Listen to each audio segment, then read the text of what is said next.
Hello दोस्तों, thinking project channel में आप सभी का स्वागत है। आज हम बात करेंगे प्राचीन ज्ञान का आवरण, सबसे पुरानी भाषाओं और पांडुलिपियों की खोज। दोस्तों, हम दुनिया की सबसे पुरानी भाषाओं के रहस्यों और पांडुलिपियों के रूप में उनके द्वारा छोड़े गए खजाने को जानने के लिए समय में पीछे एक आकर्षक यात्रा पर निकल पड़े हैं। मानव सभ्यता के उद्गम स्थल तक ले जाने के लिए तैयार हो जाएंगे। हमारी खोज संस्कृत से शुरू होती है, जिसे अक्सर सभी भाषाओं की जननी कहा जाता है।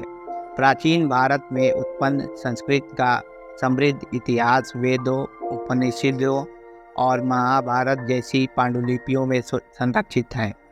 ये ग्रंथ न केवल भाषाई जटिलताओं को उजागर करते हैं, बल्कि दर्शन और संस्कृति में गहन अंतर्दृष्टि भी प्रदान करते हैं। क्यूनिफॉर्म की खोज। हमारी भाषाई टाइम मशीन में अगला है क्यूनिफॉर्म, जो प्राचीन मेसोपोटामिया की लिपि है। कल्पना कीजिए कि शास्त्रीय मिट्टी की पट्टियों पर पत्थर के आकार के निशान बना रहे हैं। अक्कादियन और सुमेरियन जैसी भाषाओं में लिखी हुई ये गोलियां प्रारंभिक सभ्यताओं के जीवन की झलक प्रदान करती है, जिनमें कानून से लेकर साहित्य तक के विषय शामिल हैं। चित्रलिपि और प्राचीन मिस्र। चित्रलिपि के साथ फिरौन और पिरामिडों के दायरे में कदम रखे। प्राचीन मिस्र की लिखित भाषा चित्रात्मक प्रतीकों का एक शानदार संयोजन था।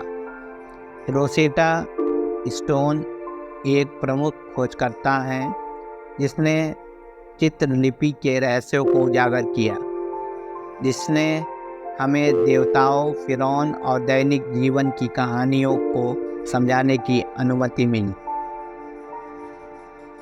शास्त्रीय चीनी की सुंदरता।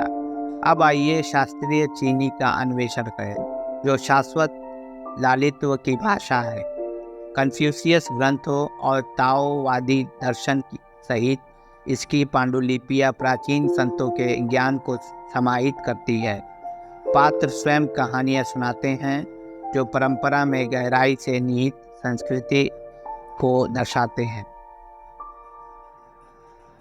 आरामाइक स्क्रॉल को खोलना। हमारी यात्रा हमें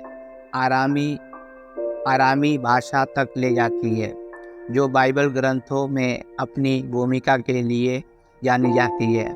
आरामी और हिब्रू में लिखी गई डेड सी स्क्रॉल धार्मिक विचारों के विकास पर प्रकाश डालते हुए प्राचीन धार्मिक प्रथाओं से सीधा संबंध प्रस्तुत करती है।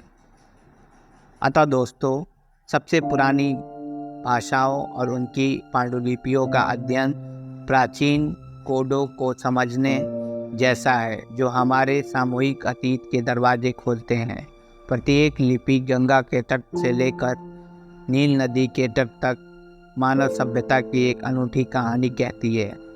जैसे ही हम इन भाषाई चमत्कारों का पता लगाते हैं, याद रखें कि भाषा केवल संचार का साधन नहीं है, बल्कि हमारी जड़ों और मानव इतिहास की विविध टेपेस्ट्री को समझाने का प्रवेश द्वार है। खोज करते रहे, सीखते रहे और पूर्वजों के शब्दों को अपनी बौद्धिक यात्रा में मार्गदर्शन करने दें। देखने के लिए, अगर आपने इससे कुछ सीखा है तो लाइक करें, कमेंट्स करें और अपने दोस्तों के साथ शेयर करें। जय हिंद दोस्तों।